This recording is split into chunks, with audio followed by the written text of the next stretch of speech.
Depression کی بہت بڑی وجہ جو ہے نا انسان ہی ہوتے ہیں انسانوں کے لیے۔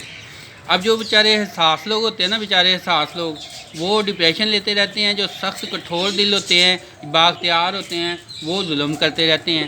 مثلا ساس بہو کا جو جھگڑا ہے، اس میں زیادہ تر جو ہے ساس جو ہے وہ ڈپریشن کریٹ کرتی ہے اپنی حکمرانی۔ اب اس کو ڈپریشن پہلے سے ملا ہوتا ہے، اپنی ساس کا بدلہ وہ آگے سے لیتی ہے کہ جی میری حکمرانی ہو، میری ساس کی حکمرانی تھی۔ اب یہ سمجھتے نہیں ہیں اس بات کو۔ کچھ لوگوں کو ڈپریشن ہوتا ہے جی کثرت کا، زیادہ ہونے کا، تو جو اسلام نے اس کا بھی اب بتایا ہوا ہے، اور میاں بیوی کے حقوق جو ہیں اس کے متعلق بھی بتایا ہوا ہے۔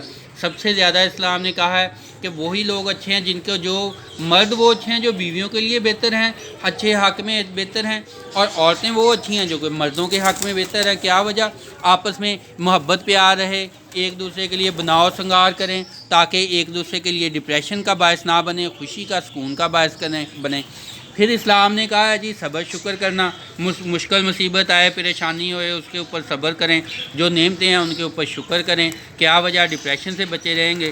پھر اسلام میں نبی صلی اللہ علیہ وسلم نے مدینہ والوں کی تعریف کی، بہت اچھے لوگ ہیں جو کیا کرتے ہیں جی، باہر سے جو بیاہ کے لے کے آتے ہیں تو اس کو اپنے بیٹیوں کی طرح سے رکھتے ہیں، اس طرح سے ان کی تعریف کی۔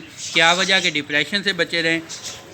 تو جناب اسلام میں اس کا سب سے بڑا حل جو ہے نا، یہ بتایا ہے کہ جو قدرت نے جو آپ کو عطا کر دیا ہے نا، جو تقدیر ہے، اس کے اوپر آپ مطمئن رہیں۔ تو پھر تقدیر نے جو کر دیا ہے نا، اس کا مطلب یہ نہیں ہاتھ پہ ہاتھ رکھ کے بیٹھ جانا ہے، یعنی کہ کوشش کرنے کے باوجود جو مل جاتا ہے نا اس کے اوپر مطمئن رہیں۔ تو پھر اس کو تقدیر کہا گیا ہے، تو پھر آپ خوش رہیں گے۔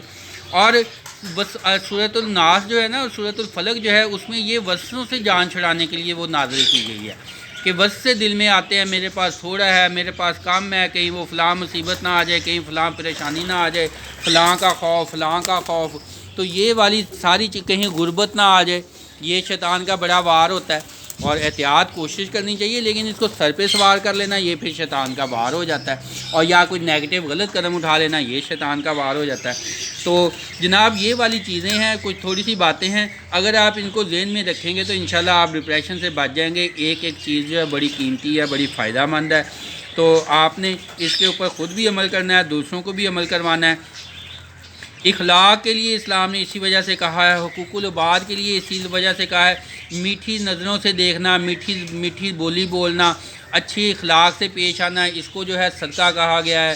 کیوں؟ تاکہ دوسروں کو ڈپریشن نہ ہو، ٹینشن نہ ہو، لوگ خوش رہیں، خوش رکھیں۔ تو اسلام نے جناب، اگر آپ اسلام کو دیکھا جائے نا، تو اس نے بڑی تفصیل سے ہر چیز کی جو ہے نا آپ کو تشریح کر دی ہے۔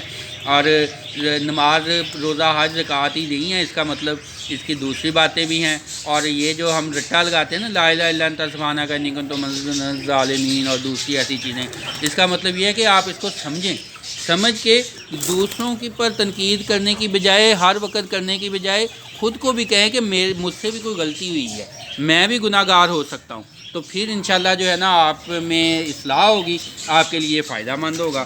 تو جناب دعاؤں میں یاد رکھیں، خوش رہیں، خوش رکھیں، لائک شیئر سبسکرائب کریں۔ اللہ تعالیٰ آپ کا ہمارا سب کو حامی و ناصر ہو۔ Do your best, wish you all good look.